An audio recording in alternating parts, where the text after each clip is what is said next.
You're listening to ChuckTalks. Two guys, two subjects with no script, little editing, and zero filter. Let's get to it. Rolling. Welcome.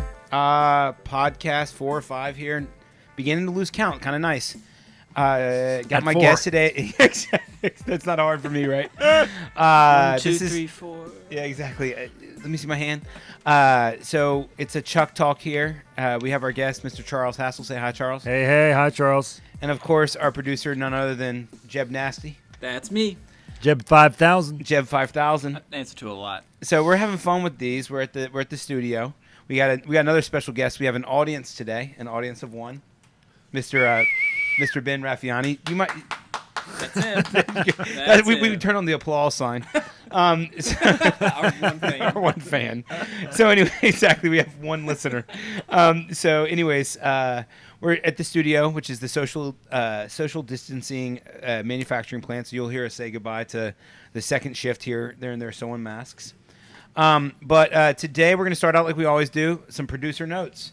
So Jeb, jump right in. Yeah. Okay. Thank you. Oh, producer notes are Jeb is going to help us clarify shit we probably didn't mean to say on previous episodes. Yeah, I was actually gonna take a little bit of a spin on it because after listening to it, there wasn't much that you guys said that I was like, well, that sounds stupid. You guys pretty much like that's not normal. I guess we didn't really do our job. you sounded logical this time. So surprising. I'm gonna ask some questions based on your last topic to kind of expand upon it. And what we're going to do this time is I'm going to give each guest a minute, and then I'm going to signal you, and it's time for the next person to talk. Okay. All right. All right, first question. You were talking about sports and how you love to just mindlessly escape for a second. My question is, when does that become a problem? When can you get mindlessly too much into sports? So everyone gets to go. You got a minute. Charles, you're first. I think that that's a good point. Like when your wife is reminding you that you have a reservation for your anniversary dinner in like 10 minutes and you're just trying to catch the Niners. It's like some guys just get like really obsessed with sports to the point where it's like they're escaping from the things in their life that matter, not just the things that are like stressful that it's like maybe healthy to get a break from. So I think you do kind of want to monitor. If you're just like sports guy who always talks about sports every second, probably need to ease off a little bit. It's been good for people in that regard. There's no sports. You still got 25 seconds. But I do know guys also who just kind of like relive their glory days and talk about like that time in high school where they caught that touchdown or like scored that basket. And that kind of sort of sports obsession too can get a little unhealthy because it's like, well, but what are you doing now? Like, live in the moment, like move forward, like, yeah. But I love sports too. I mean, I would love to see. So my minute. All right, let's change. So I would love to see the stats on the traffic drop of ESPN over the last 60 days, because there's no distraction, right? You're not checking your fantasy football team or your fantasy baseball lineup, or looking at who's being recruited in college football or who the schedule or the season is. So I'm sure that these guys are falling off cliffs, and it means it's freeing up time for other people. To get back to so that would just fascinate me. But to get back to the question, like when does it become a problem? I think it takes a while. I think there's a lot of other things that we can be addicted to that's worse, And so some guy loves sports. All right, does he beat his kids? No. Does he go to work? Yes. Does he spend all his coffee talk on sports? Okay, whatever. Who gives a shit? Just like any, I guess I don't want to call it an addiction, but any passion, right? What's the difference between an addiction and a passion? I guess that's how you look at it, right? So, how often it lands you in a hotel room with hookers is probably the answer. Exactly. I guess if you're like beating Edit shit that out, I guess if you're beating your shit out of your wife because you lost the preseason game, addiction. All right, that was tough. It's the first time we ever did that, by the way. Yeah, we're trying it out. All right, go ahead. Next one. Damn it! Hold on, this thing is being stupid. There we go. All right, next question. Related to media. I'll go first this time, just to make it fair. How do sites like Facebook, Instagram, social media, how are they affected, and how are they affected by like newscaster media? All right, well, I just saw a crazy statistic that America's billionaires have gotten $434 billion richer in the last 60 days. Wow. The leader was obviously Jeff Bezos at Amazon. You know who was number 2? Mark Zuckerberg. $25 billion increase in net wealth in 60 fucking days. So Wow, why? traffic. People are just sitting at home like fucking either looking at YouPorn or looking at their Facebook feed. I mean, I guess. I don't fucking know. I'm fucking working. I would Amazing. like to be looking at YouPorn in my Facebook feed, but I don't have time. That's slightly joking. But anyways, how are they affected? Yeah, I'll pause. Yeah, like, because I think about.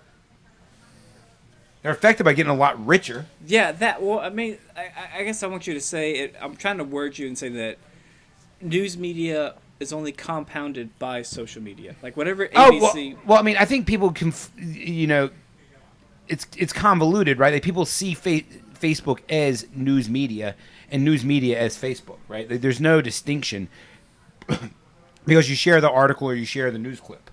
So I think people go to Facebook for news. Like you have your news feed. I think a lot of people, that's the only news they get.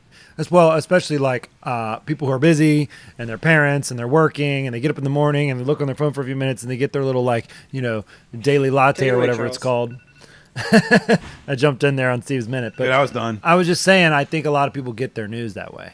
I'm not sure I really have a whole lot more. But are they really getting their news from social media or are they getting their news from the feed that's being sourced on social media, or is it a combination of both? That I don't know. I mean, I guess that probably depends. It's probably a combination. Right. So you're going to be guided by who you're friends with, right? So this is why like camps team up. Well, and it does seem to me like based on the fact that I have observed some fringe controversial stuff that gets put up on YouTube or even Facebook, and then there's kind of a public outcry, oh, you're spreading dangerous misinformation, and if something like that starts getting said, they'll take it down.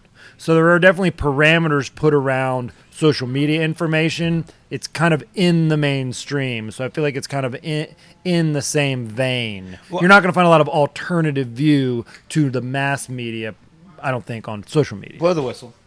All right, Jeb, I'm going to have to overrule you here, though. I need another 30 seconds. Can I have 30 seconds? Since we're amending this program. Let me fix that.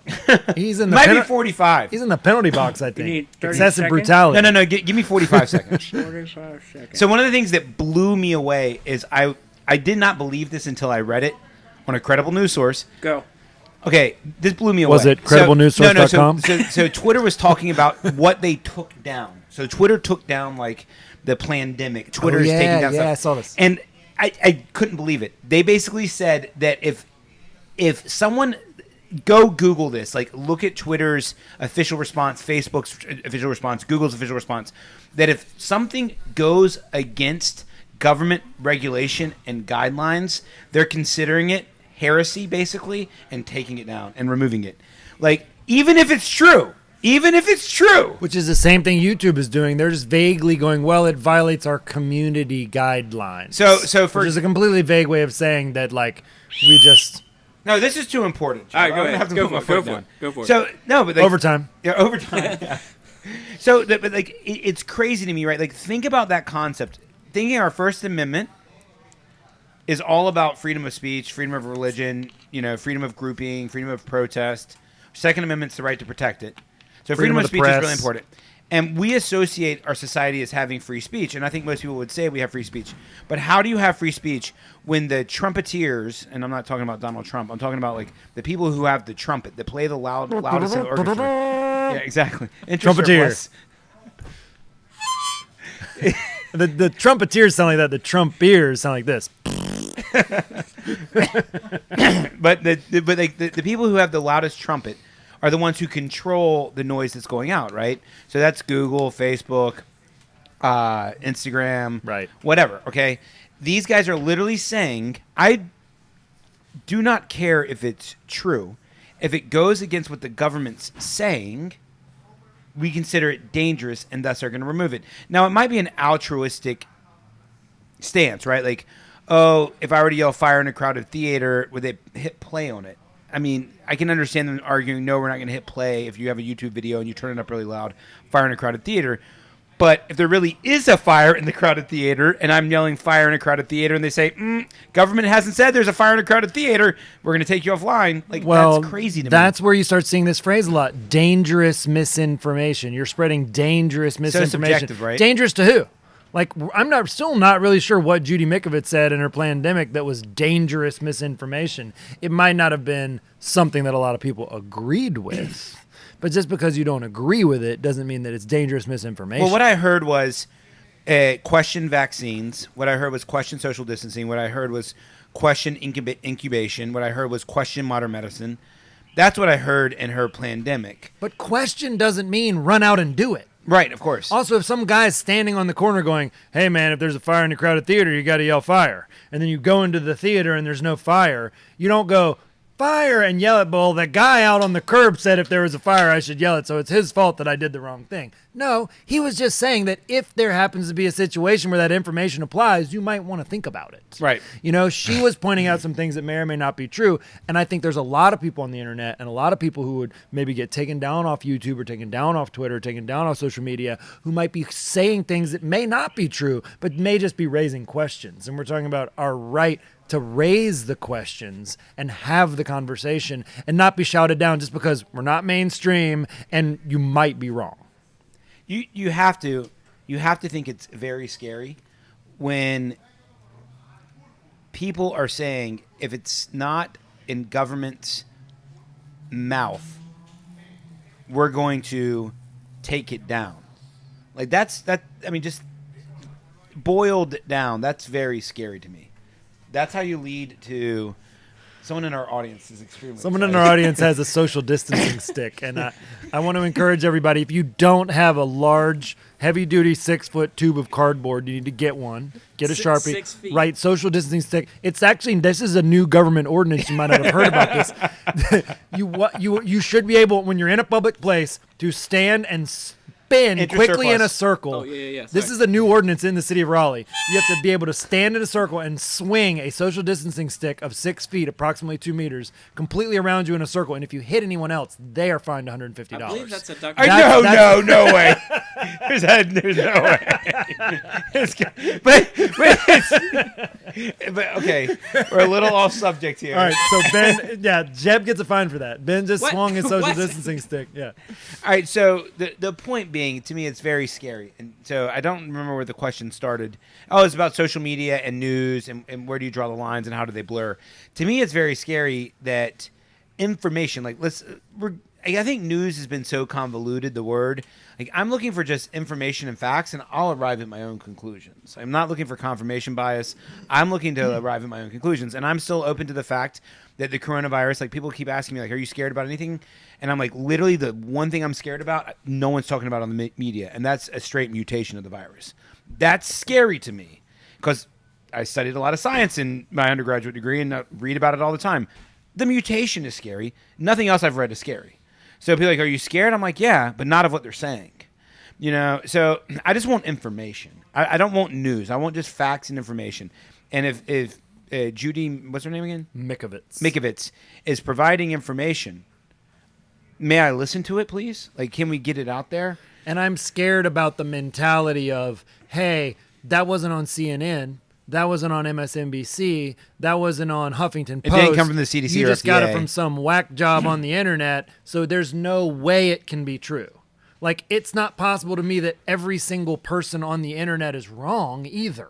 Right, exactly. Like, I mean, there could be 100,000 whack jobs on the internet who are saying crazy things, but have you ever gone and scrolled through and looked at all the comments under, like, a video? Or, you know, and there, like, be a whole bunch of comments on something on, like, a website? Oh, rule number one is don't read the comments if you're providing the content. Oh, no, I'm not talking about your own content. I'm just talking about, like, on any content. Have you ever just, like, gone down the wormhole, like, Oh, it's reading fucking a whole bunch crazy. of comments and the people who are replying to the comments and stuff? But what's interesting about that is if you go on some, like, place where there's intelligent people reading stuff, you'll see a lot that are interesting and that are smart and that could very well be true, and some of them probably are. And you'll read ones that are crazy and ones that don't make any sense and ones that are... But my point is that everybody on the internet isn't wrong either.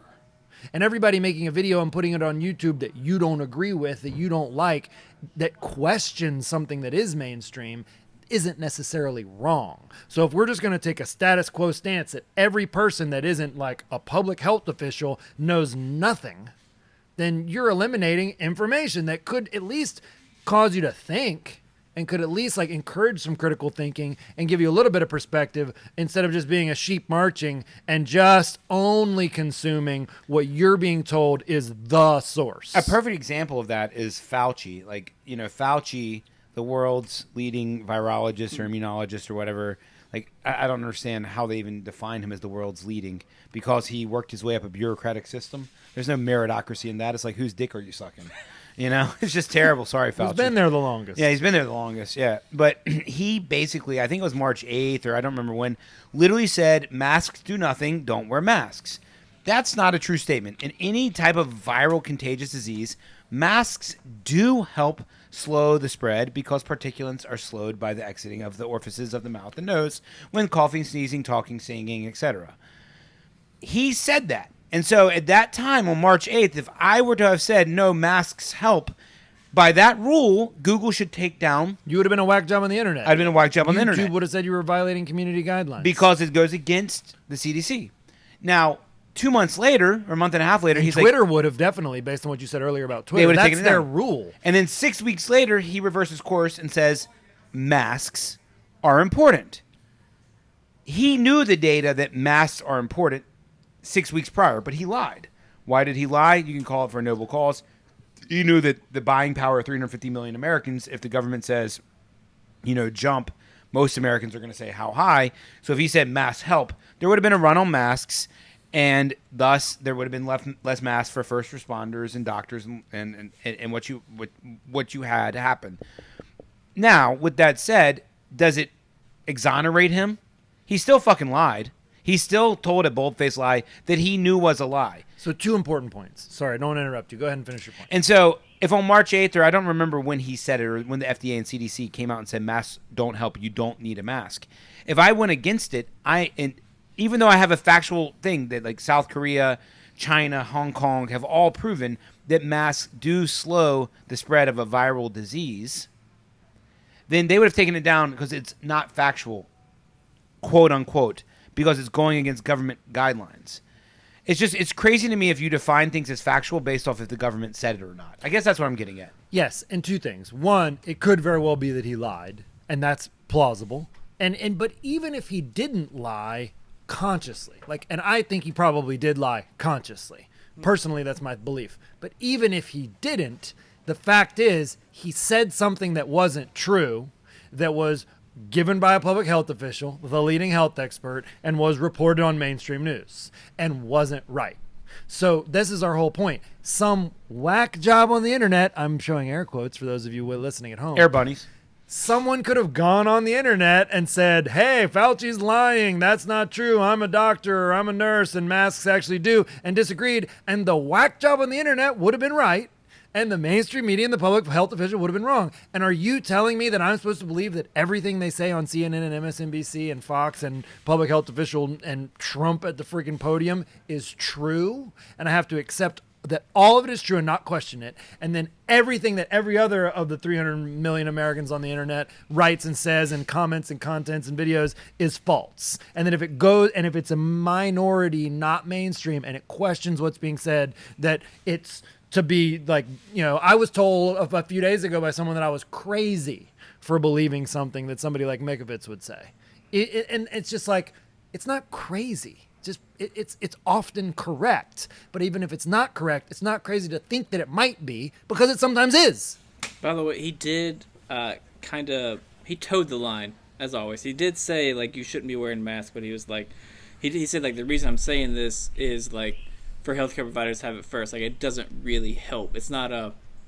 I'm trying to find what he says. But he still said it doesn't really help. He said it's not a perfect solution, basically. I'm paraphrasing. He's also pretty good at, the vague sort of political speak. He said there's no reason to be walking around with a mask. Okay, there's no reason to be walking around with a mask. There's no reason to be walking around with a mask. That's pretty quote, but he did, he kind of, rebutted and, What date was that? You said it March 8th. Yeah. He hemmed and hawed. I remember that, though. I remember when I there just was guessed a lot that of day, debate. by the way. But there were a lot of articles because I've been tuning into a couple of different places like the Apple News and a couple of other platforms that pull a bunch of stuff, that pull New York Times and Politico and Vanity Fair and look at a bunch of different things, USA Today. And I remember that when there was a period of time where there's a lot of hotly debating different editorial and kind of article stuff about should you wear one, should you not? They say this, they say that. And like, it's not really a debate anymore.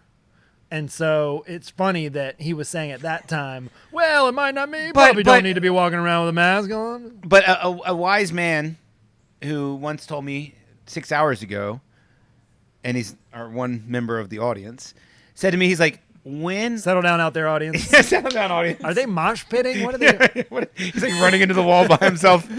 But No crowd surfing out there. Exactly. He said to me, and I thought it was very true, he's like, how many times are these people going to lie to us before we actually, the mainstream or the majority of us, question it? And I think it's well said. It's kind of like a battered wife syndrome. Like, all right, my husband's beaten me 10,000 times, but I'm going to go back this one time because he's going to stop beating me. Yeah. Like, okay, they've lied to us 10,000 times, but, you know, the 10,000th and 1st time they're going to tell us the truth. And I think that's why, like, a lot of people, like, say it, like, the word sheeple. It's a new word that's going to probably be in the dictionary and the Webster dictionary, sheeple. You know, the combination of sheep and people. Like, I do wear a mask when I'm in a grocery store or around my mom just because I don't want to get her sick and I could be asymptomatic. But other than that, I don't wear a mask. But not because it's a government regulation or because I'm a sheep. I'm anything but. But interest surplus. Oh, sorry. Thank you. But the point being, I forgot what the point was. Oh, I remember what the point is. That you're not a sheeple? No, that how many times are they going to lie to the general populace before at least there's some questioning? Like, yes, there are people who question. You know, ChuckTalks is about questioning government. Steve Radamus is about questioning government, amongst other many, you know, accepted comments and mainstream people. But, oh, by the way, guys, this is perfect. I just realized it. The topic we chose today, no shit, was conspiracy theories. And we sort of ended up on this topic, and it started with the producer notes, Jeb 5000, leading the way. Jeb, do you have any more questions, by the way? I was going to ask what your favorite team was, but we can do that later. Favorite team, Carolina Well, I Panthers. have a couple of sort of ancillary comments. Okay, but One, are you sure it's not peepshp? That's the word that's catching on and not sheeple. Like if you put people half in the front and sheep. I think that's the one that's I think catch sheeple on. is like sounds a little bit better, but we can try to start it here. You don't like to see a lot of peeps out there. But also the other thing I was gonna say. Go ahead, Chuck. Oh, but start that. but does that have to do with conspiracy theories? It doesn't have to do with conspiracy Okay, theories. then you finish your thought, and then we'll jump into I conspiracy wanted to theories. jump in and say something about what you were talking about before.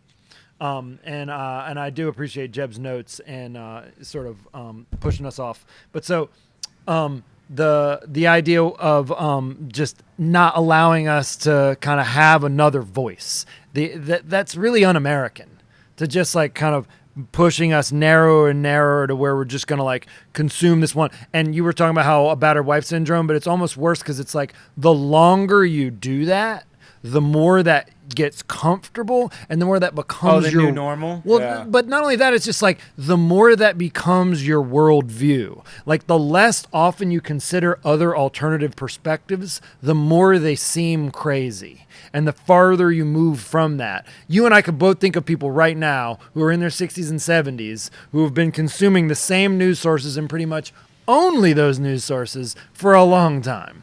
And so then when somebody comes with something, it seems like it's really out of left field. It may not be out of left field. It's just so upsetting to their worldview that they can't really handle it. And that's really unfortunate. Well, I mean, I really, really, really dislike when people make comparisons to Nazi Germany because I think it's just like, you know, the boy who cried wolf. Was not Nazi Germany to me was the quintessential worst thing that a government could possibly do.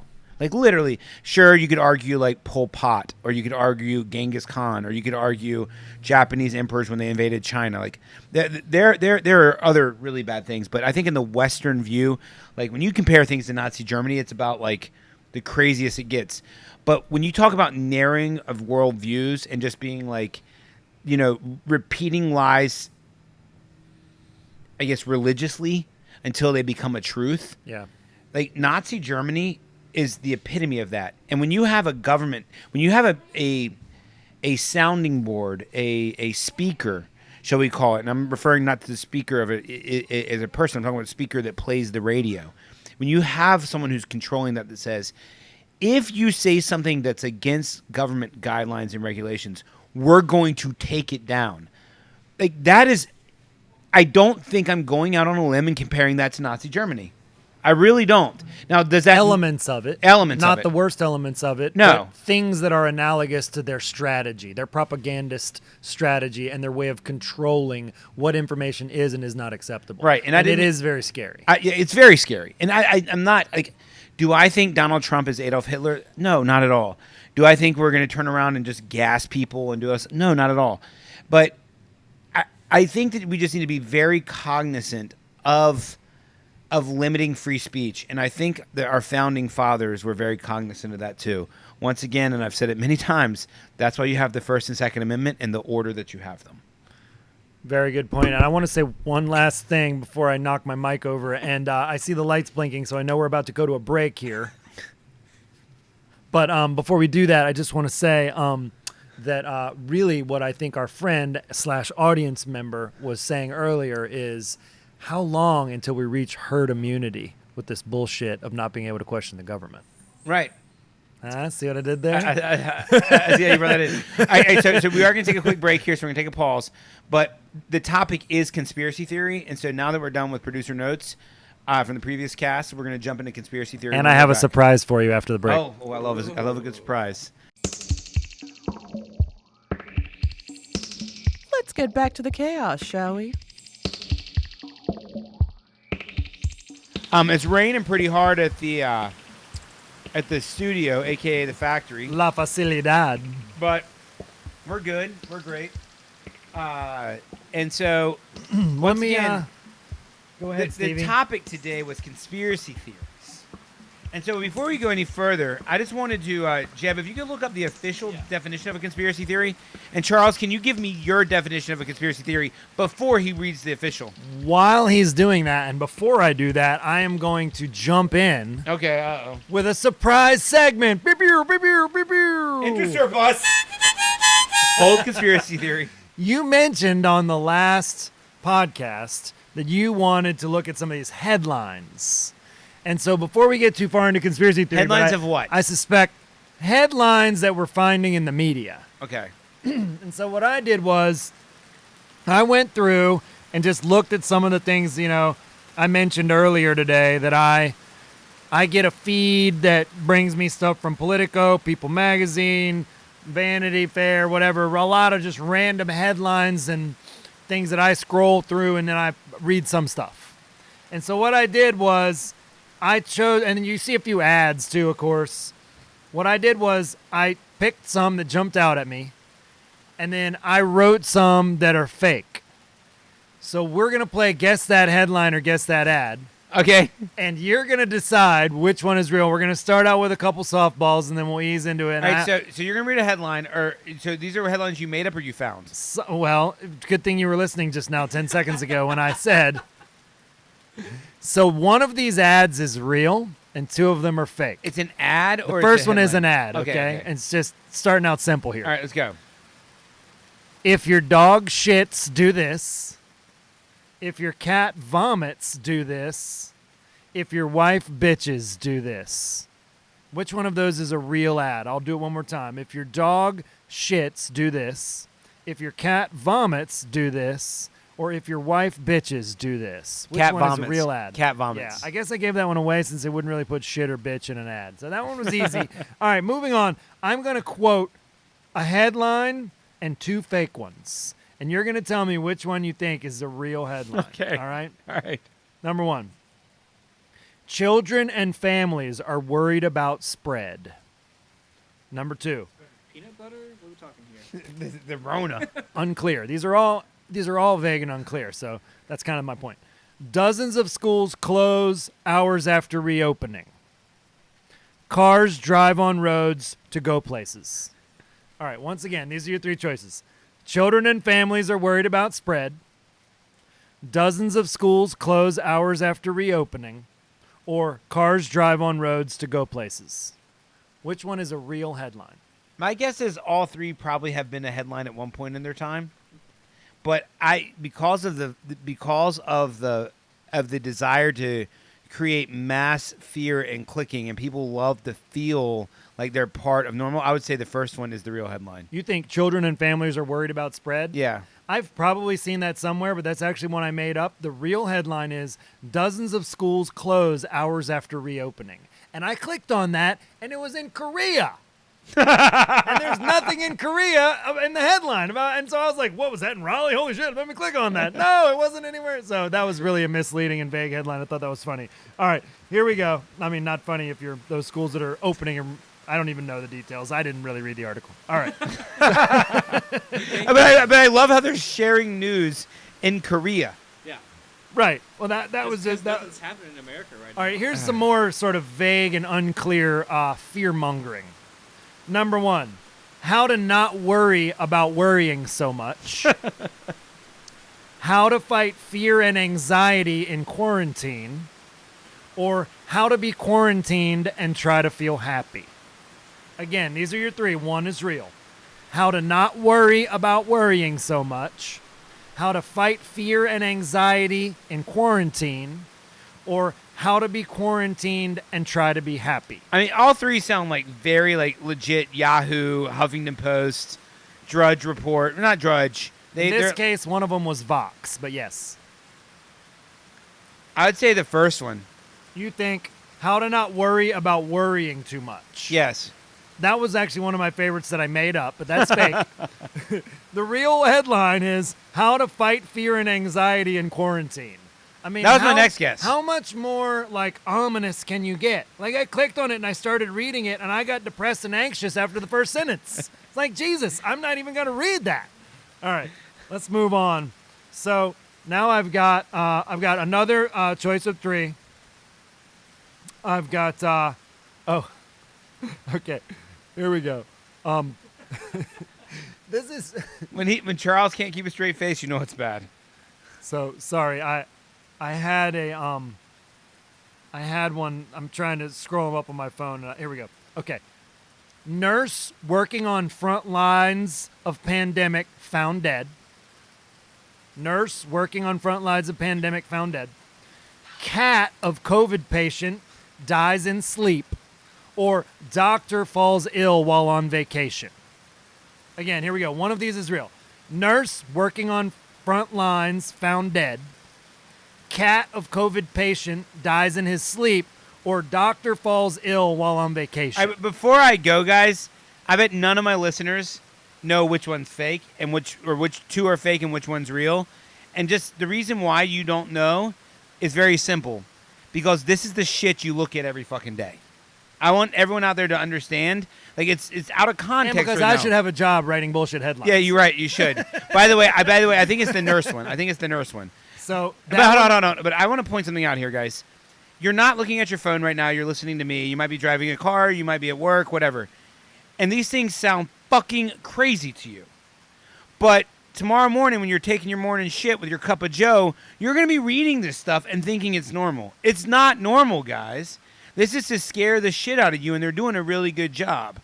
But go on, Charles. I think it's the nurse dying.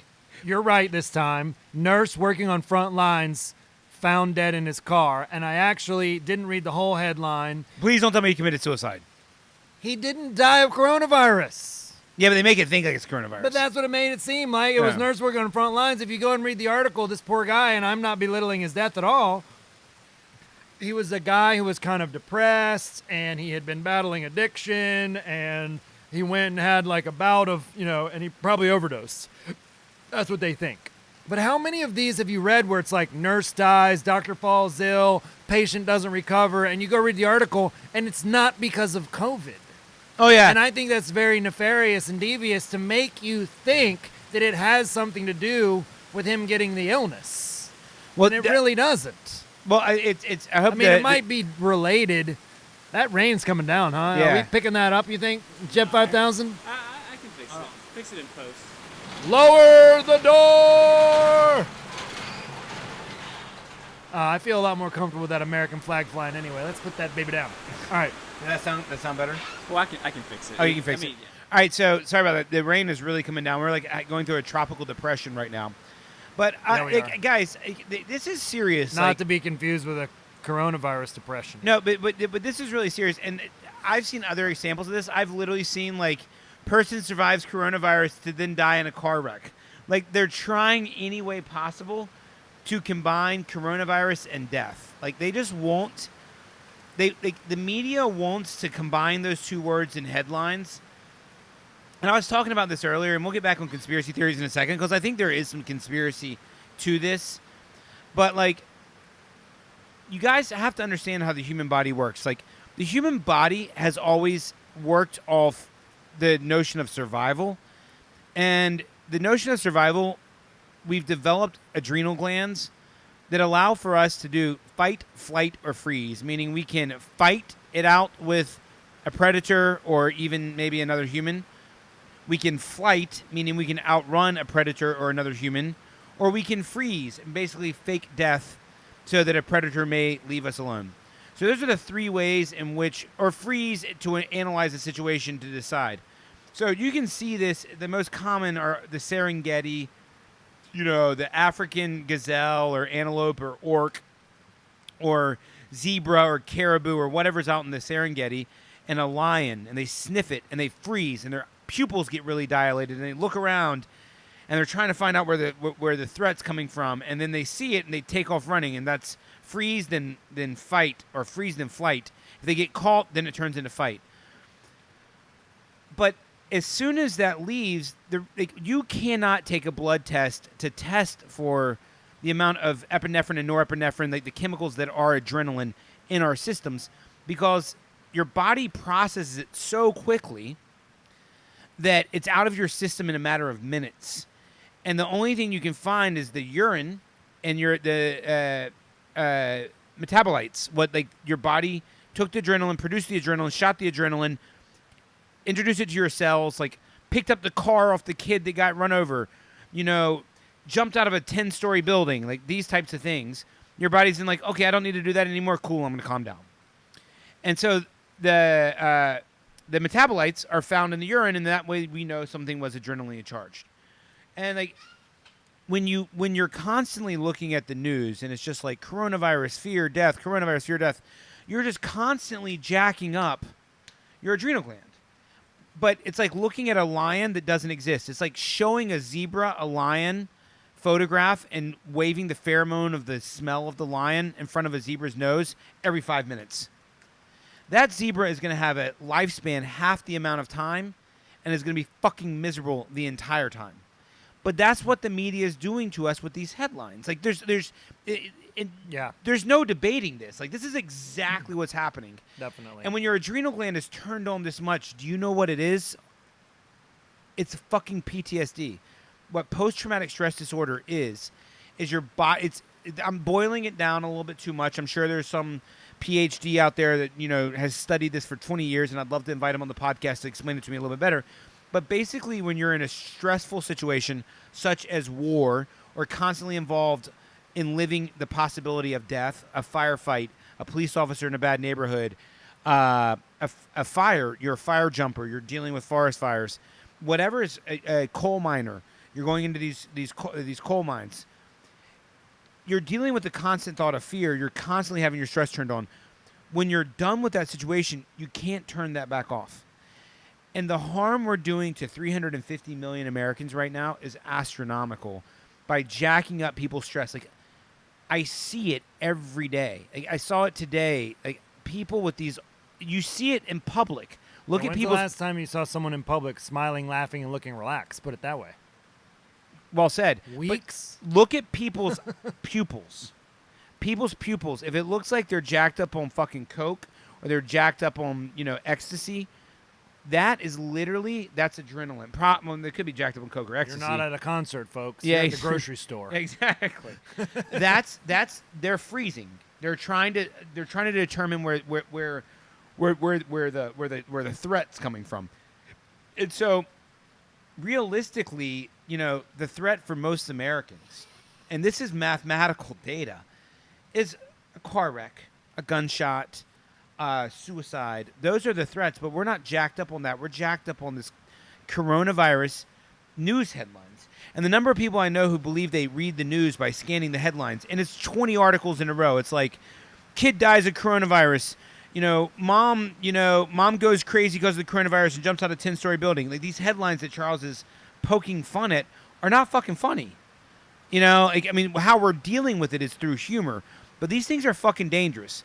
So put the news sources down, guys. Well, that is true, and that's a good point. Sorry, Jabber, what do you want to say? I should say, to expand upon your analogy, when you're in the Serengeti and you're constantly in fear of the lion that's not there, what happens when the lion actually is there? Oh, yeah. Oh, yeah. Well, that's a whole nother concern, right? Well, but since you guys are hammering the point home so well, I'm going to hammer the point home unnecessarily because I have a couple more fake and real headlines. Okay, go ahead. Sorry. So we're just going to get to those real quick, even though we don't. Should we let Ben decide which one's real or fake? All right, Ben. Ben's which up. one of these do you think is real? Ben, also need to put your pants on. This time, this is like a legit. This podcast. time, Ben, I didn't see that. Please put your pants back on. Thank you. the audience Don't is make looking me a take little out my less social full distancing now stick. that Ben's here, but we're going to invite him on anyway. So, Ben, this time you only have two choices with this one. The first choice is states don't agree if misleading results are confusing. States don't agree if misleading results are confusing. That's real. Or nations are unsure if uncertainty will continue. Again, This is a trick question. They are states both don't real. agree if misleading results are. States don't agree. Well, I don't even remember what I said. I hope that one's real. Nations are unsure if uncertainty will continue. Both of those are made up, but both of those are made up. And you guys were pretty skeptical. But the point there is those could have been real, right? Those both totally could have been. I was trying to make up a funny one for the states. What did I say? I couldn't remember what I said. States don't agree if confusing statistics are misleading. That's what I was trying to make up. All right. I got one more here. There's two here, Ben. And this time I did not make both of these up. All right. The first one is intelligence officials reportedly struggle to brief Trump because he's like a giant toddler. Or Trump, after coronavirus test, says, I tested positively toward negative. All right, again, these are the two choices. Intelligence officials reportedly struggle to brief Trump because he's like a giant toddler. Or Trump, after coronavirus test, says I tested positively toward negative. Trump saying positively towards negative is definitely possible. You are correct, and I played with you guys on this one. Those are both real. Those are both real. Ben guessed one that was real, and they're actually both real. Last time I made them both up. This time they're both real. And the two real ones sound more ridiculous than the two I made up, do they not? Say the first one again. This one is my favorite of the whole game. That's why I saved it for last. Intelligence officials. This is Vanity Fair today in the news. Intelligence officials, and I really want to read this article, and the picture's hilarious too. He's got like goggles on or something. I don't know. Did he not get the memo? He just wore a mask, not an eye covering. He's wearing like safety goggles. Intelligence officials reportedly struggle to brief Trump because he's like a giant toddler. That's hilarious. That's the headline. And then the other one, the one that Ben got, is Trump after coronavirus test says, I tested positively toward negative. What, it was W or some shit? That sounds like something George W. would have said. Wow. So that's where we are, folks. And back to Steve's point, this is funny because it's so ridiculous. And if you can laugh at it, that's a good sign because it means you have some perspective that how absurd this is. But since a lot of people don't have perspective on how absurd it is, it's also not funny for those people. But I still want to laugh at them because it is funny. Yeah, it's not. It's like... Thank you, Ben, for participating. We have some lovely parting gifts for you. You have that Michelob Ultra. By the way, we have made an executive decision, Michelob Ultra. We do not care if you are if you are in agreement with this decision, but we have decided you are a sponsor of our podcast. Yes, you are. We'll pay for the beer. You're just the sponsor. We need to have a sponsor, and since both Charles and I are watching our girlish figures, we have decided to drink Michelob Ultra. If you wanted to send us a 24-pack, we would accept it. And we would drink it live on air. And we'll give you a shout out too. You guys could listen to us drink it if you could hear us drinking it, which you can't. But getting back to it, like I was thinking about this earlier. Like, so one of the things I've been unfortunately debating, and we're going to get into conspiracy theories, I promise. But I've been unfortunately drawn into debates, and I've sworn off most of my coronavirus debates with people because it's pointless. But one of the things, the most common argument I hear, especially from the camp apocalypse, is what we're doing saves lives. Like I hear that argument. Oh boy. That's the one argument I hear consistently.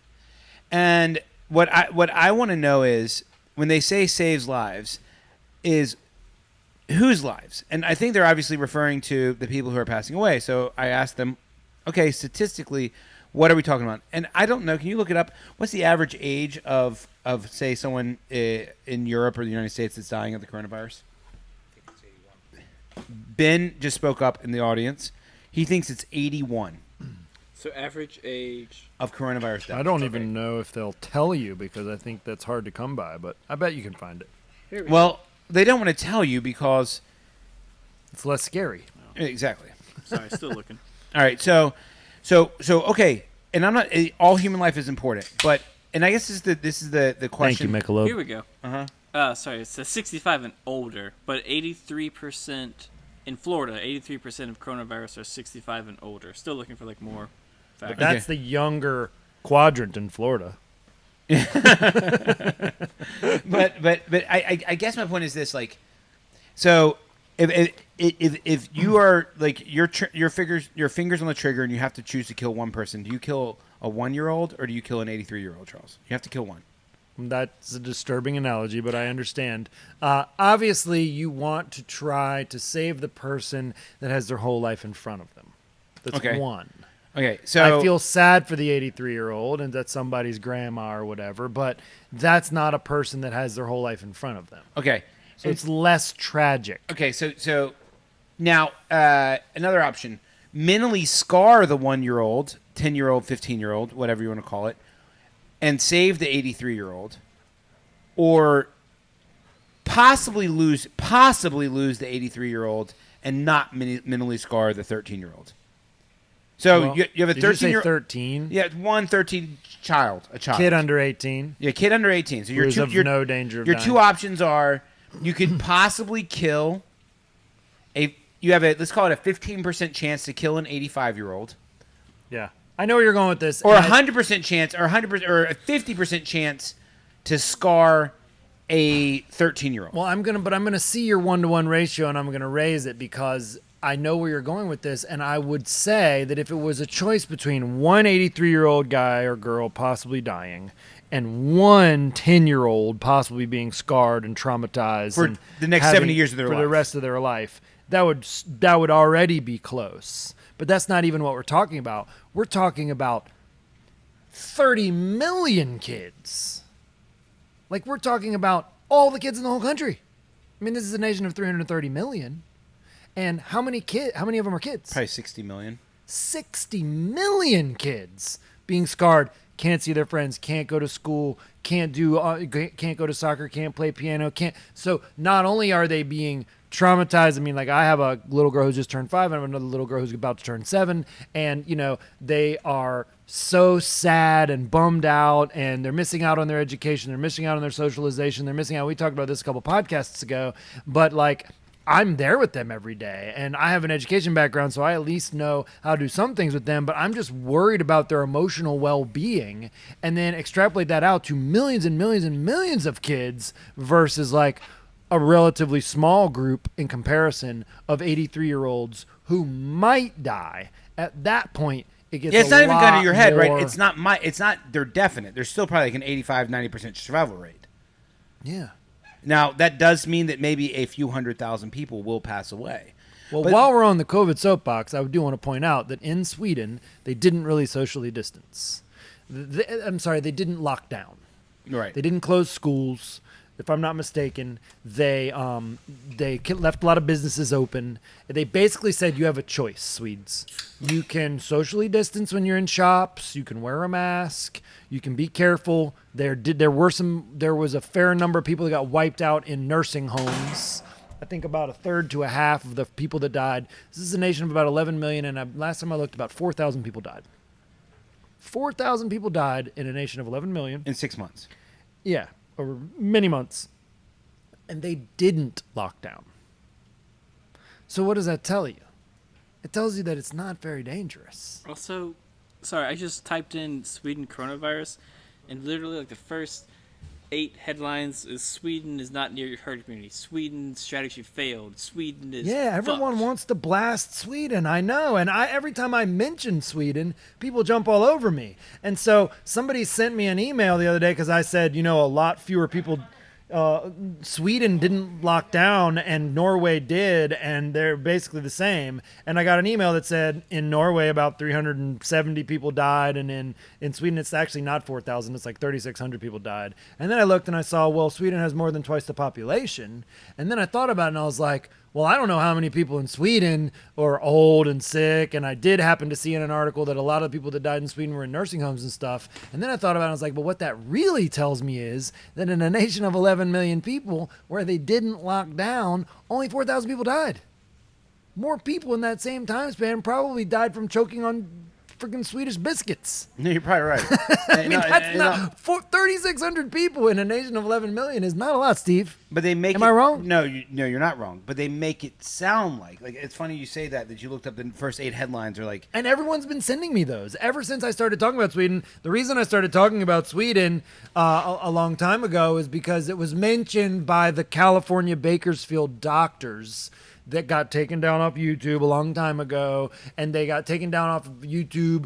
They were actually in the pandemic thing that Mikovits ran, but they were up on YouTube a long time ago, and I found them compelling not because of the fact that they were talking about their own statistics, which they did do, and which is what they kind of got in trouble for, but they also talked a lot about CDC and World Health Organization data, and they drew their own conclusions, and they just kept saying lots of people who are sick, millions of people who are sick, very few deaths. And they talked about Sweden, and I shared that with some people, and people blasted me with, articles about how Sweden is not near herd immunity. Sweden is so screwed. Sweden is. Also, I looked on Worldometer yesterday, and it was about 3,600 people had died in a nation of 11 million. And they're also honestly reporting. They didn't lock down, and they're notably very honest. And also, and some nations apparently are not reporting deaths in nursing homes. Another thing about that too, like saying there's no herd immunity in Sweden. Do you understand that most people in Sweden live in the countryside, and you don't need herd immunity in the countryside? You need herd immunity in cities. Like it's practically impossible when you have a culture that already socially distances to reach herd immunity, because the only way really to reach herd immunity is have a lot of people in the same room at the same time. Well, in Sweden, how big is Stockholm? Couple million? Just look it up real quick. I bet it's like 2-3 million. I bet it's not more. Definitely not more than 2 million. No way. But the point being is, if I were the Swedish president, I'm not worried about whether I get to herd immunity in bumfuck northern Sweden. It's very unlikely for the virus to run rampant through that society because there's already so much social distancing. 974,074. And that's the biggest city, probably. I'm pretty surprised. It's got to be the biggest city. So less than 10% of the population is in a city. Now, where you need herd immunity is in a city. You don't need. Sweden has 10 million, 10.23 million as a country. Okay, so just over 10 and just south of 1. Okay. So it's not 11 million. It's 9%. 9% of the population lives in one major city, probably. Everyone else lives out in the country. So there's no way they're going to get herd immunity in 6 months. Like it's like, so them saying they're never going to get herd immunity. It's because they fucking live 50 miles from each other, guys. And this is just like the disingenuous aspect of the media. Like they're like saying something's terrible when if you just compare it to just other science, it's like being like, that guy can't dunk a basketball. Well, that guy's a fucking midget. Like, I mean, it's just like. Well, meanwhile, while we're talking about herd immunity, let's talk about New York City and Cuomo from yesterday. Okay. So we can get to that in a second, but the point is this. Like, I was trying to get it as like, guys, when you're in public policy, you have to make a decision based off certain things. And if it's about saving lives or if it's about adding years of life as a formula to your society, then you should base your public policy off what's the best for the youngest of the society, not the oldest. And when you're, like, I'm not belittling anyone who's 83 or 85 or 95. I'm not belittling them. Yes, they've done a lot of things for society, and yes, we should help take care of them. But if it's between, 100% punish or make everyone else a victim to this, and we might save a few for a few more years, or let society mature, let kids get educated, let kids have social distancing, control PTSD, control anxiety, control diet, allow people to exercise, allow people to do social gatherings, and possibly, not even guaranteed, but possibly increase the fatality rate amongst a very small percentage of the population. Guys, you have to balance these both things in your equation. And I do find it upsetting when I hear people who are in their 60s and 70s say, oh, the kids are fine. They're not suffering. Like, it's no big deal. And it's like, actually, there's it is probably kind of a big 15 deal. million kids that depend on public school lunches just for quality food. And they're I would say it's probably trying, 15. and they're trying to fill some of those gaps, but they're not doing it. And there's just so many other things that those kids depend upon. But also, Mental health, man, mental health.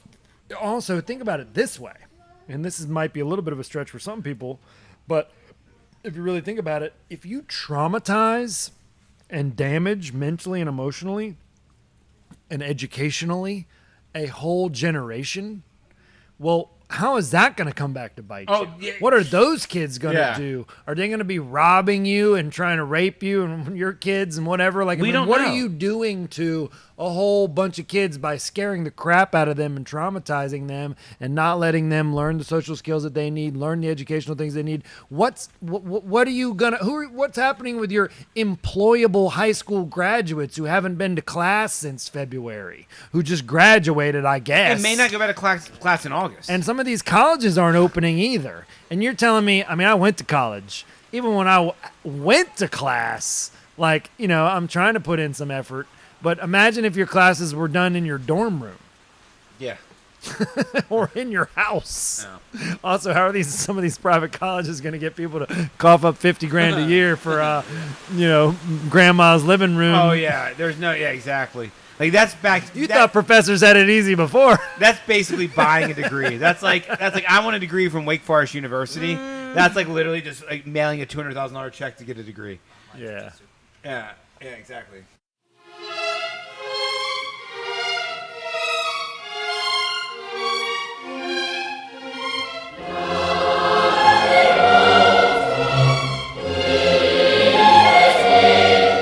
But okay, so back to like talking about herd immunity. People are like blasting Sweden. They're so far away from herd immunity. Well, god damn it, they live in a countryside. Like, people don't see each other. Like, the virus, in order to spread, you need massive numbers of people near each other to reach herd immunity. New York, and as much as I put Cuomo on blast, the dude released statistics from another statistically accurate data I think that was collected about a week to 2 weeks ago. And I don't know if they adjusted for false negatives, because most antibody tests, that's when you test someone for the immunoactive white blood cells that say, hey, I fought the coronavirus and I won. Most of those tests are false negatives, meaning that people don't test positive even though they actually have the ability to fight the coronavirus. Oh, really? Yes. So that day when you were taking those tests, those could have been false negatives? They could have been false negatives. And they don't know the statistical accuracy. It's going to get better and better as the tests develop more and more. And as they recognize more ways to identify the immune response system that fought off the coronavirus. But the point is this. In New York City, this is probably data from a couple of weeks ago because they collected 8,000 tests, and it takes a while to analyze these tests and stuff. Over 20% of the population of New York City as a whole had coronavirus antibodies. Something that blew me away. The Bronx. How many people live in the Bronx? I bet 1 million. I would say 1 million, maybe more. It was 35%. That is over halfway to herd immunity. And that's assuming that the coronavirus has been in there for like 5 months. The Bronx has 1.418 million. Okay, so 35%. And I don't know if they adjusted for false negatives. If they didn't, then it could be 45% of people, meaning half of the Bronx, or very close to half of the Bronx, has had the coronavirus and fought it off. 700, 800,000 There's people. also a lot of people living in giant welfare housing projects that don't have money to buy a mask. That and also just I'm just saying that would explain. I think the elevator is going to be the thing. Oh. I think elevators are just incubators for this shit. But anyways, so 35% of the Bronx, so they're well on their way to herd immunity, blah, blah, blah, have had the coronavirus. In, like, state of North Carolina, it's like 1%, if that, where we live. Because we are spread out. So it would take us, even if the virus were to go unchecked, never with a vaccine, it would take us years, especially if we're doing any type of social distancing. But the point is, people go on TV and say, look, social distancing is working. That's why the coronavirus rate of infection is dropping. No, that's not a true statement. Partially true, maybe. But I don't think it's a very good social distancing if half your population has been exposed in the last couple months. Like, that's not very good social distancing to me. Well, so that if you put my Sweden point together with your point, it's social distancing doesn't necessarily help, and it also doesn't necessarily work. Right, and it exactly, and herd immunity is real in major cities and places where there's dense populated areas. It's never going to work if everyone lives, a country road from each other. So now it's time for me to whoop, whoop, whoop, whoop, whoop, throw you a curveball. Okay. Who's ready? But, So- that test for North Carolina, I found 2% from 7,000 tested have the antibodies. That's very low, very low. Yeah, it's North Carolina, by the way. So in North Carolina has not done a very good job of social distancing. So at the rate of infection or spread, it will take us 2 years to probably get to 10 to 15%, meaning that there will definitely be a vaccine before 85% of the population even ever had a chance. So there's no reason to even talk about herd immunity. And that's the whole thing is like, I watch the federal government constantly try to fit a square peg in a round hole. And like that's the thing you have to understand is like, and we blast people for being a square peg where a round hole doesn't. We blast people who can't fit a square peg into a round hole, and we blast people who can't fit a round peg into a square hole. It doesn't fucking matter, right? Like you're blasting Sweden. Well, talk about Stockholm. Oh, you're blasting the United States. Well, talk about the Bronx and talk about Wake County. Like they're two completely different things. It's like me trying to judge my 8-year-old son by his ability to pass my 4-year-old son's tests. My 8-year-old son's the smartest guy in the world. He's never gotten a question wrong. I'm judging him by the wrong criteria. Well, so all I'm saying is listen with an open mind. Have you seen the theory that because in North Carolina we have so many people who are overweight, they actually have such large bellies that they, if they're fat and the other person is fat, their faces can't get as close to each other, whereas in the city, people are slimmer typically, like their faces can actually get closer, so that's actually I looked up that study, Charles. You could write a headline and people would probably believe that shit.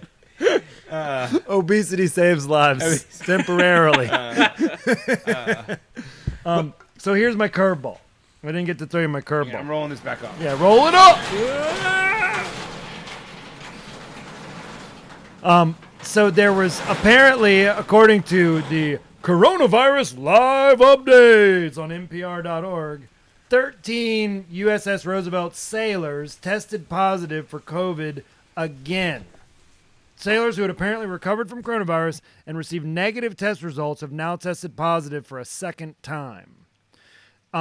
In a statement released, 5 sailors were found to have retested positive. The Navy said the sailors had met rigorous recovery criteria exceeding CDC guidelines, including testing negative for the virus at least twice, now retested positive. What do you make of that? What do you think that means? How would that be? Audience, we have an audience hand member. Yes, you in the back with the cornrows. There is one scary proposition that has been brought up about COVID. The possibility that it's similar to the herpes virus, whereas like people will have recurring outbreaks, and not in the same way of like, you get a fucking rash or something like Jeff's that. an expert on herpes. I dabble. It's more of like people could have recurring outbreaks of lung problems and like Right. It's like think of a really horrible version of asthma. Well, thank you for that. And there is another explanation here that when you get a deep lung infection, you're usually protected against a second infection. Whereas if you have a more mild infection that only involves your upper airway, it could behave like a common cold coronavirus. Because remember, coronaviruses have existed for a long time, and we know how other ones behave, and you could be reinfected again. So both of those two things could be true. Or there's also, of course, the third theory that sailors are dirty buggers that go from port to port, and they should wrap it up. So. All right, so no, I think plausible. So I think Ben makes a good point, and this goes into the point I said earlier in the podcast, which is You got me with the plausible. like mutations are scary. Like herpes is like doesn't go away, folks. Like it's a gift that keeps on giving. Yes, it's a virus. Now the nice thing is you can survive herpes, and I think that most young healthy people can survive COVID, even if it does recur. Now the other option is, did they ever really defeat it in the first place? You know, et cetera, et cetera. Like, but there's also like Valtrex and other things that treat herpes. You know, so like I'm not losing sleep tonight over not just getting the coronavirus, but getting the coronavirus and continuously getting the coronavirus. Like, there's enough real problems to lose sleep over. I don't need to add another one to the plate. So I'm not too concerned about mutations, even though that would be my biggest concern. I'm not too concerned about this being herpes, even though that would be one of my other biggest concerns. So I mean, it is what it is, and we're gonna know a lot more in 5 years than we know right now.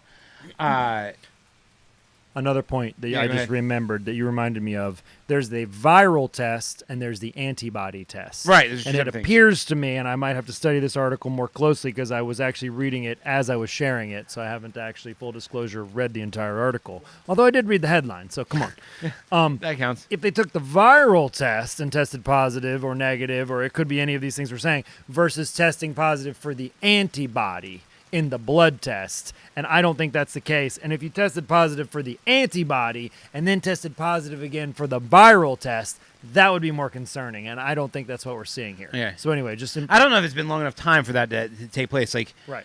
but it is what it is. But the whole thing I wanted to talk about in this podcast was conspiracy theories. And so Jeb was going to look up the true definition of a conspiracy theory, and we got sidetracked probably because of exactly. Squirrel, shiny object. And so, Charles, what is your definition of a conspiracy theory? Like define conspiracy theory in 50 words or less. Okay. Conspiracy theory. Like the general. I would say that a conspiracy theory would be, when someone hears the word, You- not you, but when someone hears the word. just what's the socially accepted, generally thought of. There's a socially accepted way in which something works, or a way in which a process works or government operates, and there's some kind of behind the scenes goings on that is secretive and totally disrupts what's supposed to be happening, and you have a theory about how that's going on and what's really happening that no one really knows about. That's how I would explain a conspiracy theory. Ben, define conspiracy theory. A conspiracy is just two or more people getting together to hide or change the truth. Good one. He did it in less than 10 words. My definition of conspiracy theory is people working in conjunction to appear to be doing one thing, but in reality they're doing another. I mean, if there was a prize, Charles would get it for being closest to the Google definition, which is a belief that some He's an English major. That's not fair. covert but influential organization is responsible for a circumstance or event. I think Ben said the same thing, just a lot faster. Ben had a really good definition of conspiracy. I think he just didn't include the theory part. Okay, so But he defined conspiracy really well. all right, so here's where I think, and I've been thinking about this a lot, because a lot of people are like, "Oh, that's a conspiracy theorist," and like, or that's a conspiracy, or you're a conspiracy theorist, or you're promoting conspiracies, or you know, they say it in like a negative connotation, and I want to get something extremely clear here. I'm not an anti-vaxxer. I'm not someone who thinks that, you know, George Bush had his finger on the trigger and blew up the Twin Towers. I'm not. right, he did.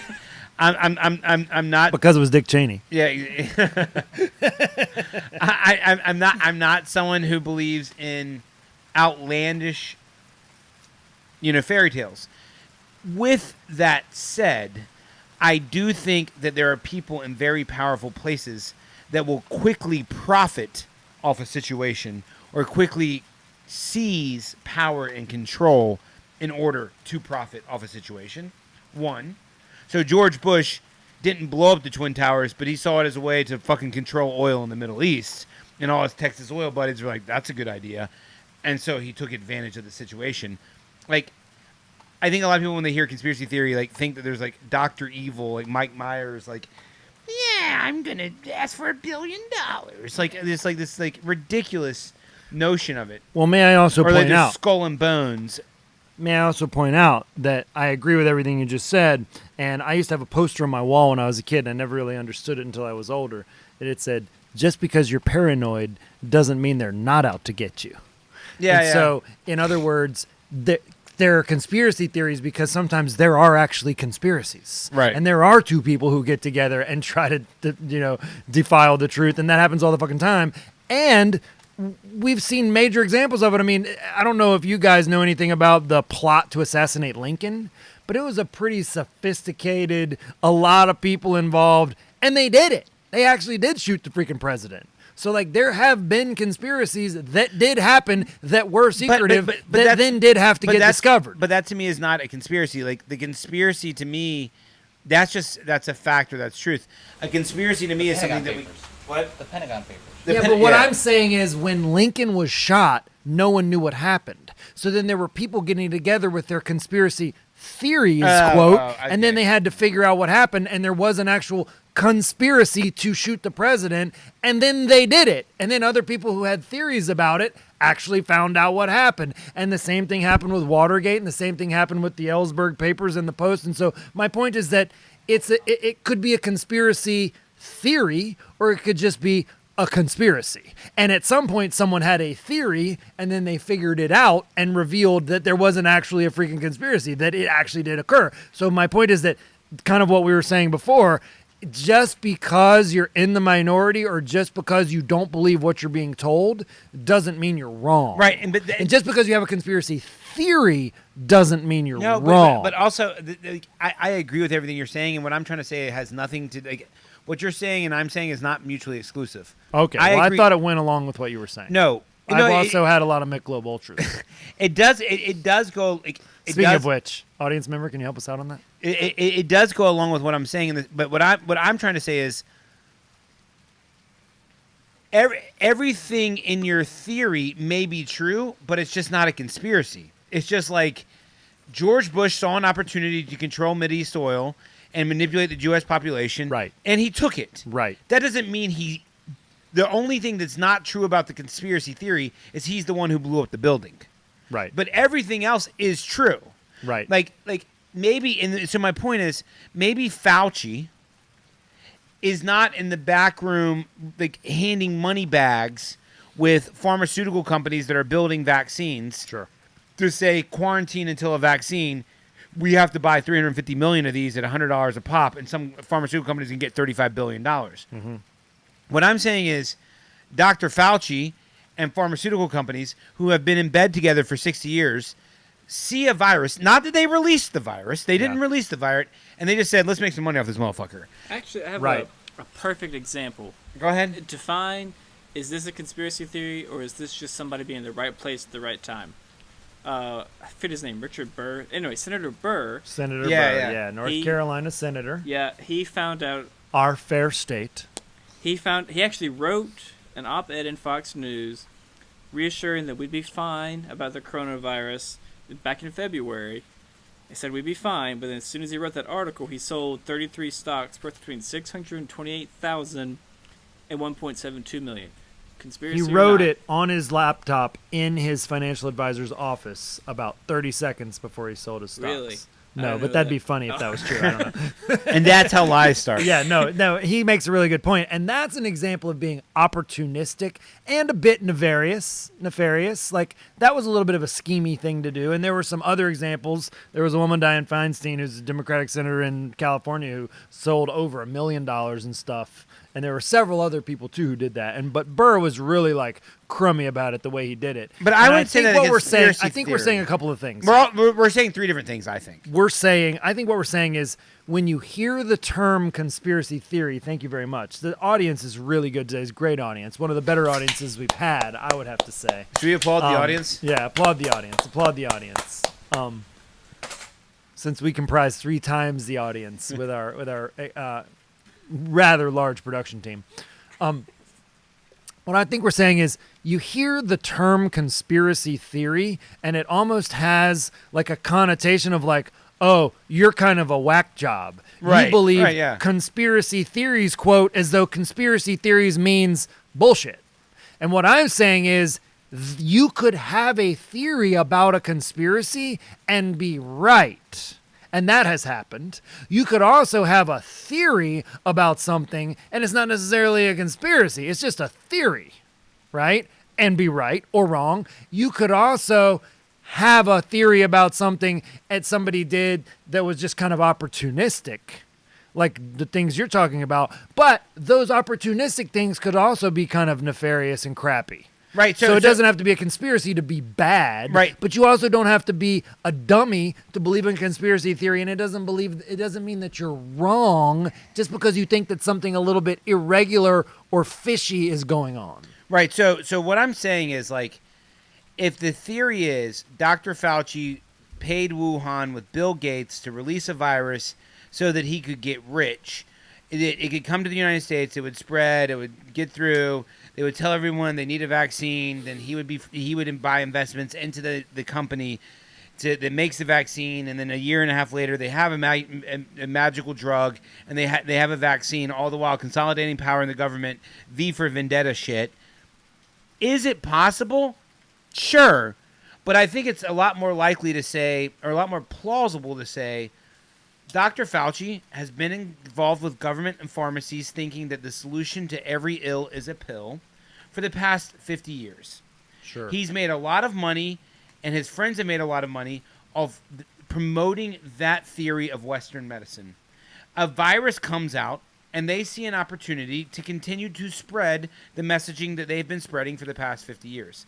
So the only thing that's untrue in that conspiracy theory is that he was literally like pharmaceutical companies and the U.S. government were funding the Wuhan project in order for them to release a viral contagion into the atmosphere to kill, probably it's ended up being millions of people, to kill millions of people so that they could sell drugs and consolidate power.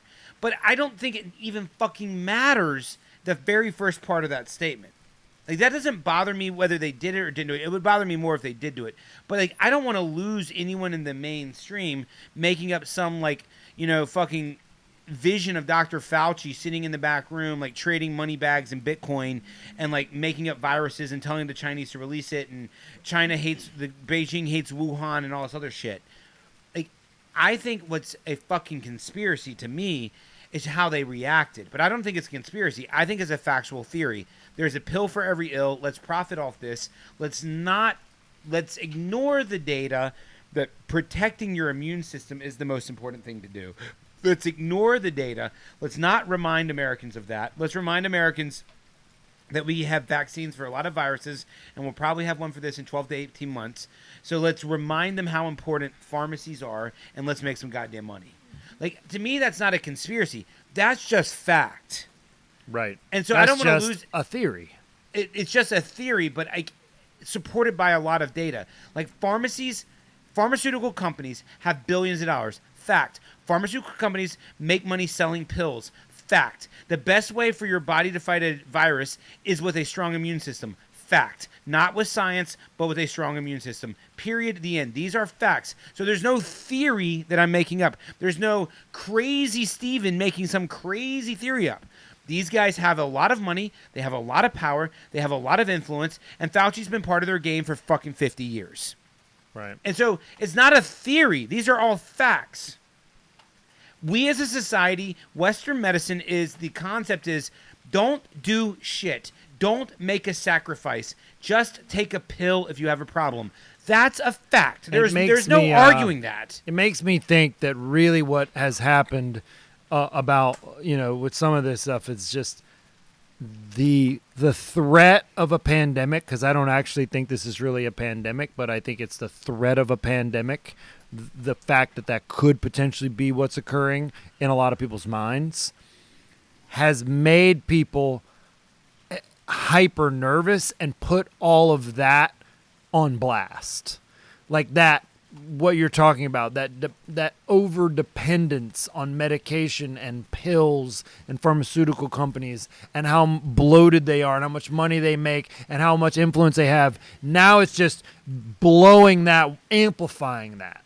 Because so many people are so terrified now that all of a sudden, like, they have an opportunity to have their own war on terror. Yeah, exactly. I mean, that's what Yes. That's what W and Cheney and them did when the towers went down in 2001. Is they launched a war on terror that still hasn't ended. And Lockheed Martin made a bajillion, and a whole bunch of, and Blackwater made a bajillion. Facts. No, it's not a theory. I mean, there's books about it. A lot of people made a lot of money on the war on terror. Not a theory. The conspiracy would be if he blew up the building, but that's not even important to what I'm saying. That's what I'm trying to say. But in the next 10 years, there will be many groups that make many billions off of this new war on terror. But it's going to be a war on COVID and a war on pandemics, and it's going to be a war on... How crazy is Americans going to go when they release a vaccine, which I think they'll probably do within the next 6 months? They won't be able to stock it fast enough. No. And people will be paying just astronomical amounts of money. They won't even have to make it mandatory. At first I was thinking, they're going to make this mandatory. And now I was thinking, no, they're just setting it up so they don't even have to make it mandatory. Right.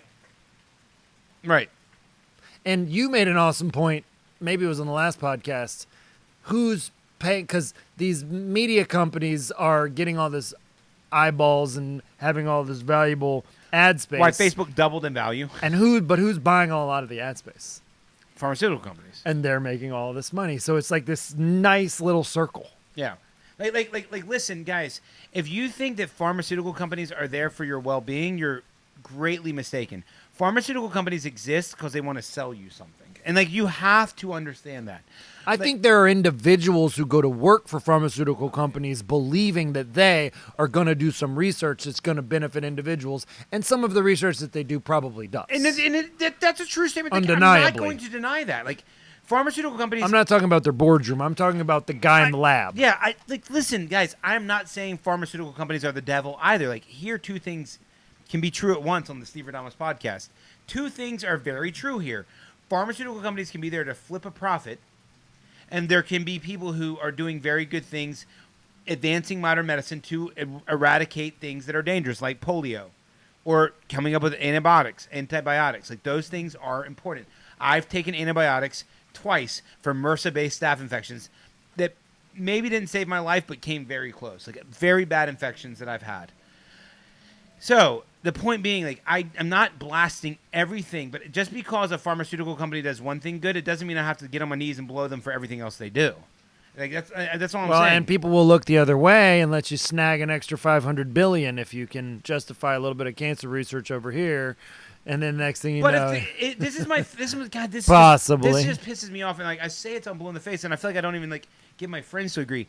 If the government was really concerned about the well-being of humanity, they would talk about diet, sleep, exercise, and mental health. Well, let's talk about this point that you've been making. And I don't want to go too far on I don't want to take a hard right on Surplus Avenue, but this is just kind of one of those when Google Maps says just stay right, we're just kind of sort of curving right, but you can still kind of, it's just a fork.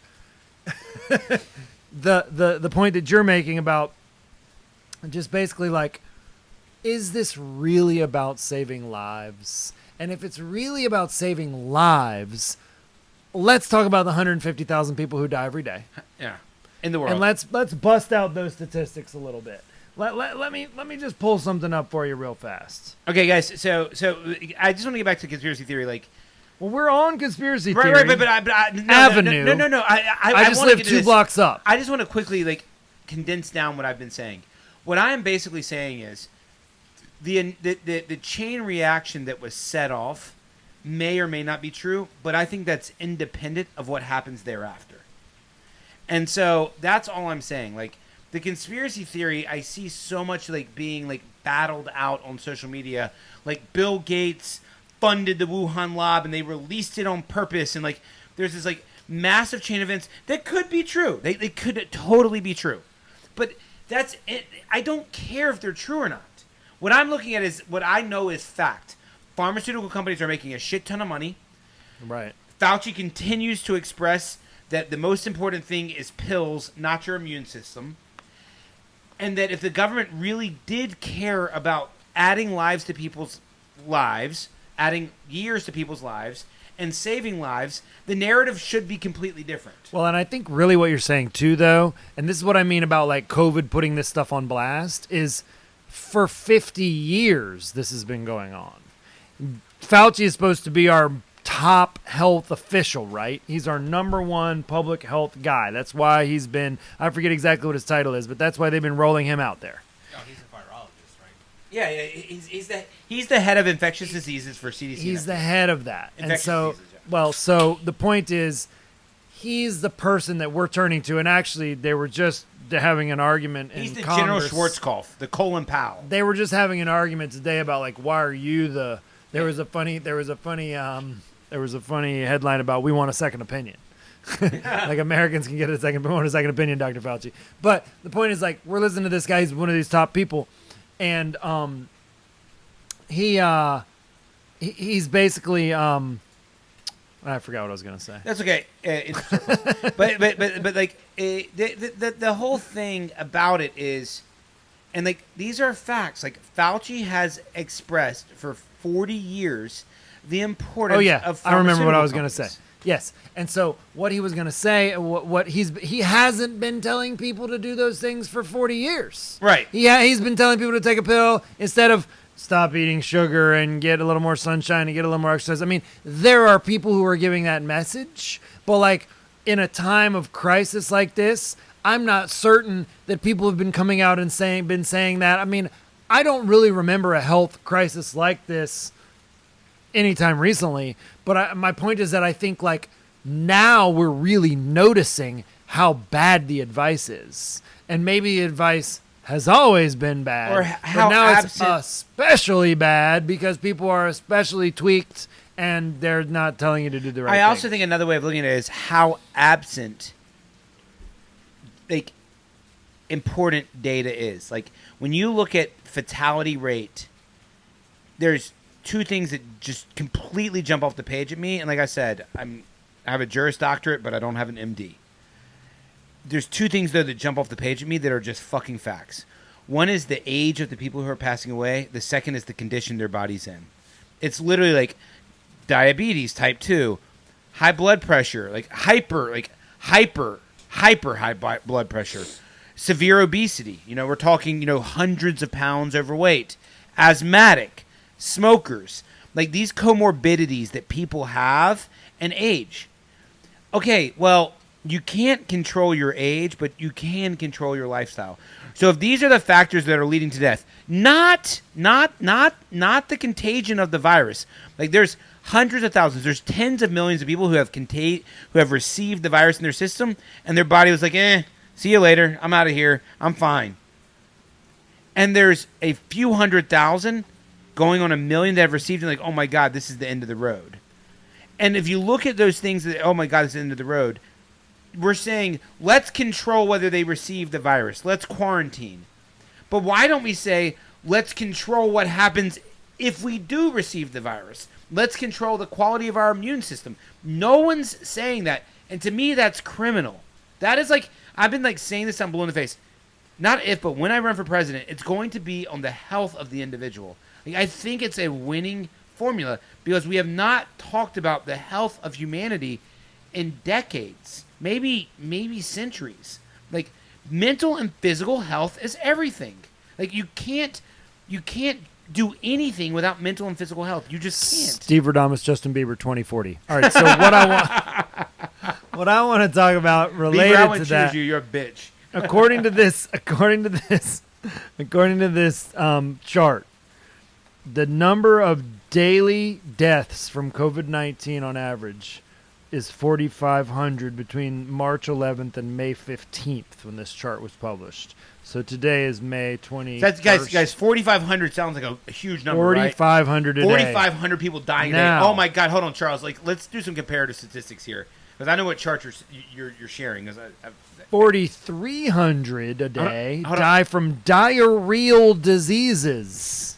Good. So almost as many people a day die from diarrhea as COVID. Okay, so the chart he's reading, guys, like this is where like Charles can scare the shit I've out had of some you bad diarrhea, but by saying 4,500 people. Is you're like 4,500 people. That doesn't even fill up my high school football stadium. That's so many people, guys.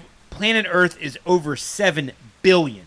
hold the phone. It just You know how many people die every day from digestive diseases? no, Charles. Start with the number of people that die every day. Every It's day. 150,000. 150,000 people die every day worldwide. But I'm building. But here, hold on, Steve. but hold on. I'm building something here. But Charles, stop for a second. First of all, 72 every day die from terrorism. Charles, just stop for a Does second. that include the terrorists downtown? Charles, stop for a second. So, guys, I really want to get these numbers into your head of comparative statistics. We talk about it a lot here. Whenever the media gives you a number, or your wife gives you a number, or your husband or your boss, you got to compare it to something. If you don't, it just sounds massive. 4,500 people die a day. Oh, my God. Like, imagine that headline. It'd be like, holy shit, 4,500 people are dying a day of coronavirus. It's apocalyptic. Guys, 150,000 people die a day in the United States. That is the largest stadium in the world, if I'm not mistaken, is Aztec This is in Stadium. the US or worldwide? Worldwide. It's in Aztec Stadium. It fills up more than the largest soccer stadium in the world, and then another large soccer stadium in the world. I'm pretty sure 10,000 people die every day in the U.S. 8 to though. 10,000 die a day in the U.S. A day. A day. But 150,000 Die die. every day. 146 people die every day in the world from heat. Don't stand too close to the microwave. Now, 4,800 people die every day from neonatal disorders. 6,500 people die every day from digestive disorders. Remember, this is worldwide every day. 4,500 die from coronavirus. 7,000 die every day from dementia. Yeah. Every day in the world, over 7,000, 7,012 die every day from lower respiratory infections. Lower respiratory infections. How many die? 7,012. 10,700 die from respiratory disease. So 17,000 die from respiratory disease. Yeah, and we're talking about COVID, which is a respiratory illness. Right. Now, 26,000 die in the world every day from cancer. 26,000 die every day from cancer. 5 times the amount of people that But the numero uno, the big dog, 48,742 people die heart disease. every day from cardiovascular Yeah, diseases. I nailed it. And I'm not even looking at the chart. And that is largely preventable. Okay, yeah, this is where And that's your point. If we want to save lives, 4,500, 48,000. yeah. So You want to save lives? What are the draconian measures that you could impose, President Christman, to save lives? Right now we're imposing draconian measures, right? Don't leave your house. Close schools. Wear a mask. Like, this is serious. Like, we're locking you down. We're trying to save lives. We got 4,500 a day dying. Well, we got 49,000 a day dying from cardiovascular diseases. What are the draconian measures that you're installing? We need to save lives. Okay, all right. Charles, that's a really good question. And like I want to repeat that because I find it very important. 10 times the amount of people on average die every day of a preventable disease, cardiovascular disease, a largely preventable disease, compared to the coronavirus. And Charles pointed out, like, taking someone and saying you can't leave your house or you're going to jail is pretty. I can't think of anything more draconian, right? Not really, unless you like get chained to your dining room table or something.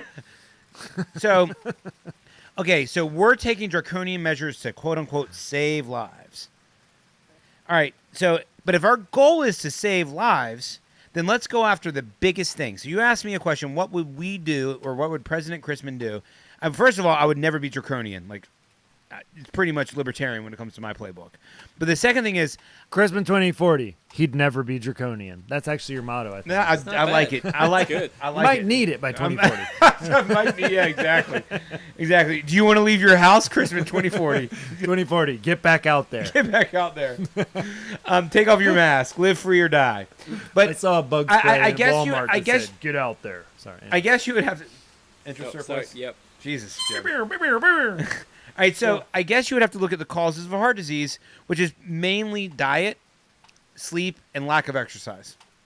Those are the three things. Yeah. And so, like, imagine if I said, as president, And bear farts.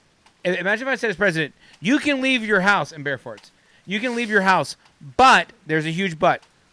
I'm going to send the military into the grocery stores to pull out all the processed foods and sugars. I'm making a curfew at 10 p.m. and I'm turning off all the electricity in the city, so you have to go to bed. At 10 a.m. every morning, everyone must come out of their house in their bathing suit and get vitamin D and do 500 jumping jacks, or they go to jail. Like, these are all, like, it sounds silly, right? It sounds silly. Like, I turn off the electricity so no one can watch a screen at 9 p.m. or 10 p.m. every night. I take all the processed... Internet is shut down. Internet shut down.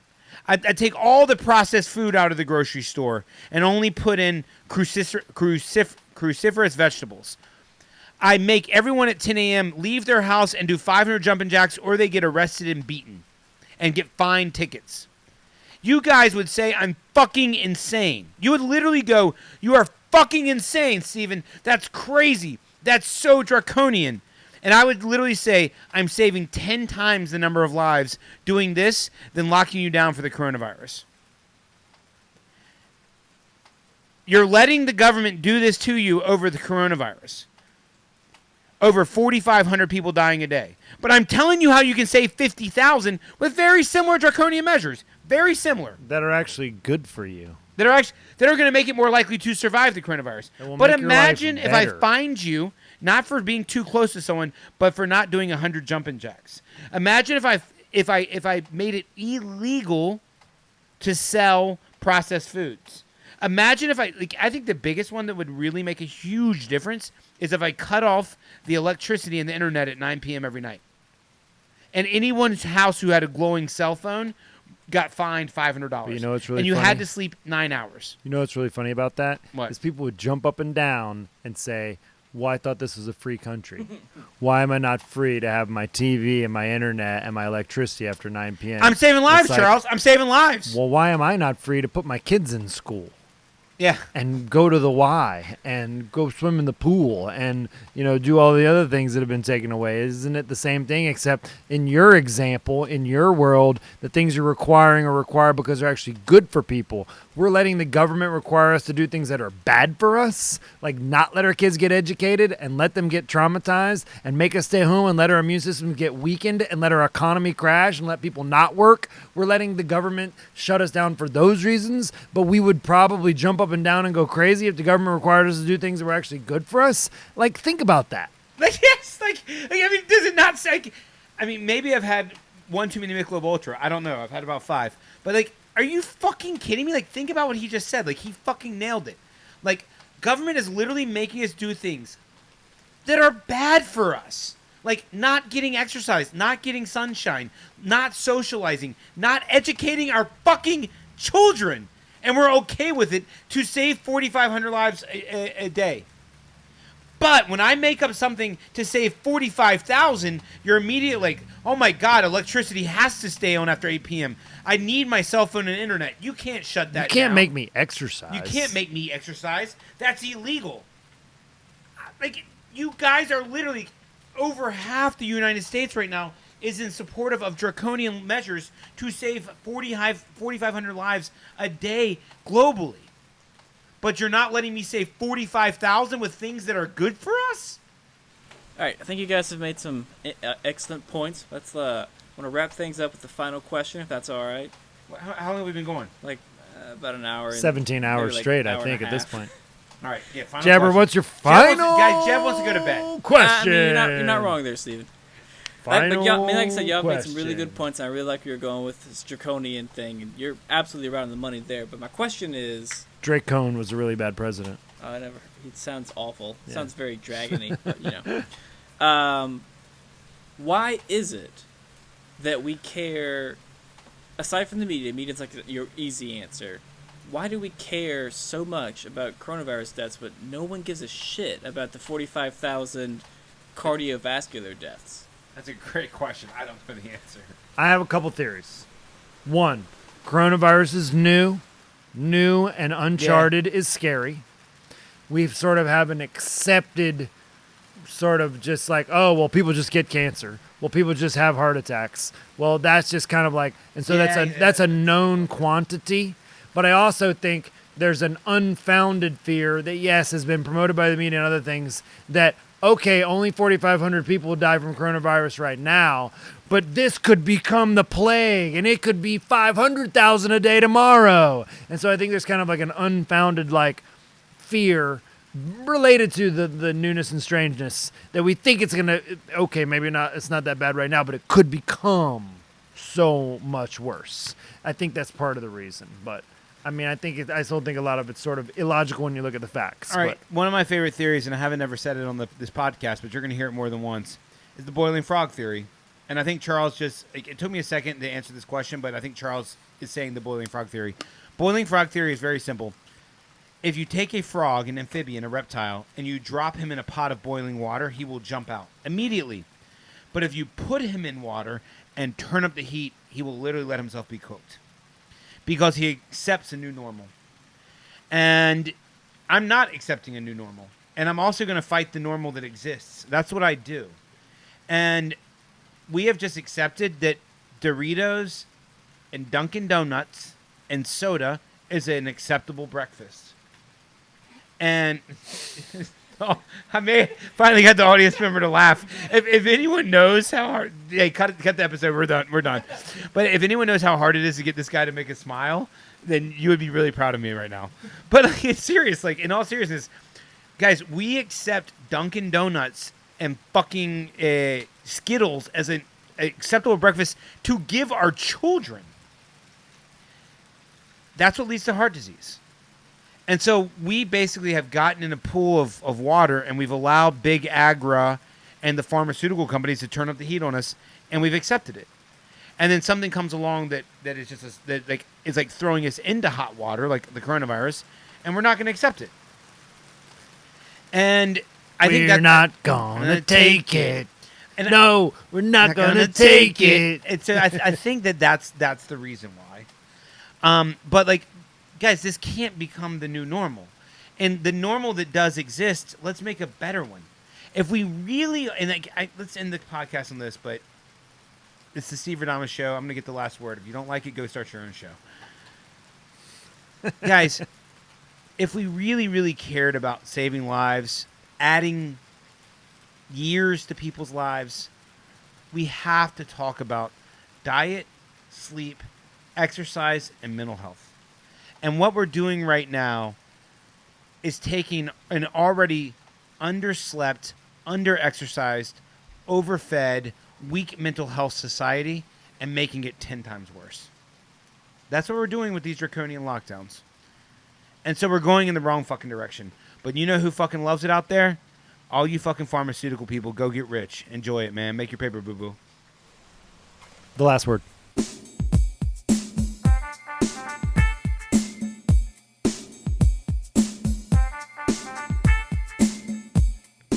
Chuck and Steve Adamus are not doctors, certified or endorsed by anyone, really. Just two guys trying to make sense of everything.